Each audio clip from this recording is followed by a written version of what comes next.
আমের তৈরি লাড্ডু এতটা মজা আর এতটাই ইয়ামি যে বেশি করে না বানালে আপনি ভাগেই পাবেন না। সত্যিই বলছি, আমি ফ্রিজে রেখে দিয়েছিলাম, আমার ছেলেমেয়েরা একদম লুকিয়ে লুকিয়ে সব খেয়ে ফেলেছে। এতটাই মজা আর এতটাই লোভনীয় এই লাড্ডুটা।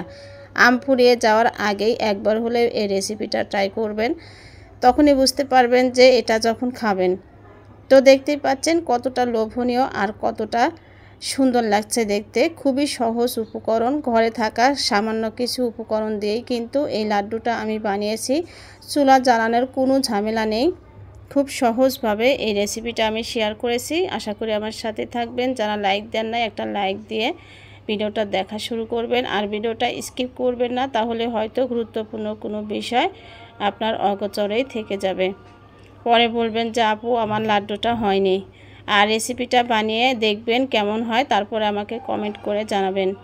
তো এখানে দেখতে পাচ্ছেন আমি শুকনো নারকেলের গুঁড়ো নিয়েছি। শুকনো নারকেল কিন্তু এটা লাগবে, ভেজা নারকেল যদি হয় সেটা কিন্তু আপনি তেলে তারপরে শুকনো বানিয়ে নেবেন। এখানে 1 কাপ নারকেল কোরানো আমি নিয়েছি। এটা কিন্তু আমি বাজার থেকে কিনে এনেছিলাম। আপনারা ইচ্ছে করলে ঘরে থাকা নারকেল একটু টেলে নিয়েও কিন্তু এই কাজটা করতে পারবেন। তো নারকেলটা আমি ব্লেন্ড করে নিচ্ছি। যেহেতু দানাটা একটু বড়, দানাটা আমি ছোট করে নিব, না হলে কিন্তু লাড্ডুটা ভালো হবে না। তো ব্লেন্ড করা কিন্তু হয়ে গেছে, একদম মিহি কিন্তু হবে না, দেখতেই পাচ্ছেন। এখন আমি নিয়ে নিব হচ্ছে হাফ কাপ চিনি। হাফ কাপ চিনিও আমি ব্লেন্ড করে নিচ্ছি। ব্লেন্ডার যদি না থাকে আপনারা কিন্তু নারকেলটা পাটায়ও পিষে নিতে পারেন। আর আরেকটা কথা হলো যে চিনিটা কিন্তু একটু মিশাতে সময় বেশি লাগে, যার কারণে আমি ব্লেন্ড করে নিয়েছি। ব্লেন্ড না করেও নিলেও কিন্তু কাজটা করে নিতে পারবেন। তো তো আমি ব্লেন্ড করে নিলাম। এরপরে লাগবে আমার আম। যেহেতু আমি আমের লাড্ডু বানাবো, আমটা তো অবশ্যই লাগবে। তো এখানে আমি আম্রপালি একটা ছোট সাইজের আম নিয়েছি, খুব বেশি লাগবে না, অল্প একটুই আমার লাগবে আমের জুসটা। এখন এই যে আমি আমটা কিন্তু সুন্দর করে কেটে নিয়ে আমি ব্লেন্ড করে নিব।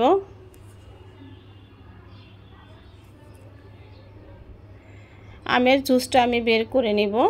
তো যাদের ব্লেন্ডার জার নাই তারা কিন্তু ইচ্ছে করলে ছাকনা দিয়ে ছেঁকেও নিতে পারেন, হাত দিয়েও ম্যাশ করে নিতে পারেন, কোনো সমস্যা নেই। তো তো আমার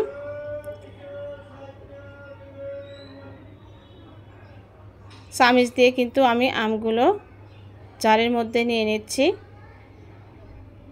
তো একটা আমই লাগবে আমার, খুব বেশি আম কিন্তু আমার লাগবে না।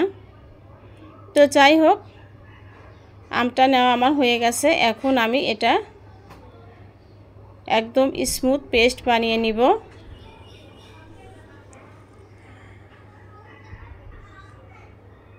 তো আমার আমের পেস্টটা কিন্তু হয়ে গেছে। এখন আমি দিয়ে দেব হচ্ছে গুঁড়ো দুধ। এখানে আমি হাফ কাপ গুঁড়ো দুধ নিয়েছি।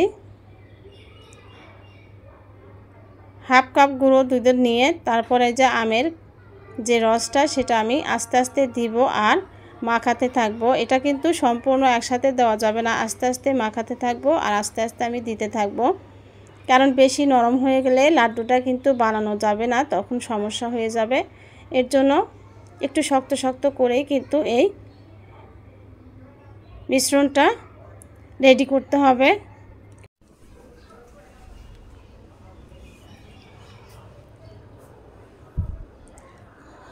তো তো আমি সুন্দর করে কিন্তু মেখে নিচ্ছি, একটু ভালোভাবে চিনিটা যেন সম্পূর্ণই গলে যায় এমনভাবে আমি কিন্তু রেডি করে নিলাম। এখন আমি এই অবস্থাতে ঢাকনা দিয়ে ঢেকে আমি 10 মিনিটের মতো রেস্টে রেখে দিব, তাহলে এটা সুন্দরভাবে সেট হয়ে যাবে। তো আমি ঢাকনা দিয়ে ঢেকে 10 মিনিট পরে আবার চলে আসছি।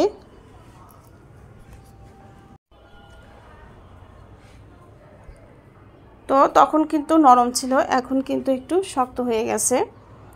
এখন আমি হাতে একটু ঘি মেখে প্লেটের মধ্যে আমি একটু কর্নফ্লাওয়ার দিয়েছি, যেহেতু লাড্ডুটা বানাবো যাতে সহজেই লেগে না যায়। ইচ্ছে করলে একটু তেলও দিতে পারেন, তো আমি কর্নফ্লাওয়ারটাই দিয়েছি।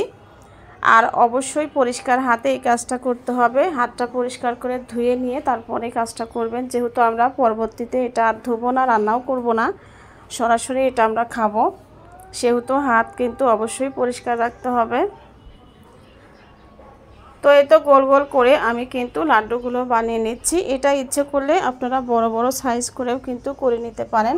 তো একটু ছোট সাইজ করতে একটু সময় লাগে, কিন্তু দেখতে বেশি ভালো লাগে, যার কারণে আমি একটু ছোট সাইজ করে এই লাড্ডুগুলো বানিয়ে নিলাম। তো সবগুলোই কিন্তু আমি এভাবে বানিয়ে নিব।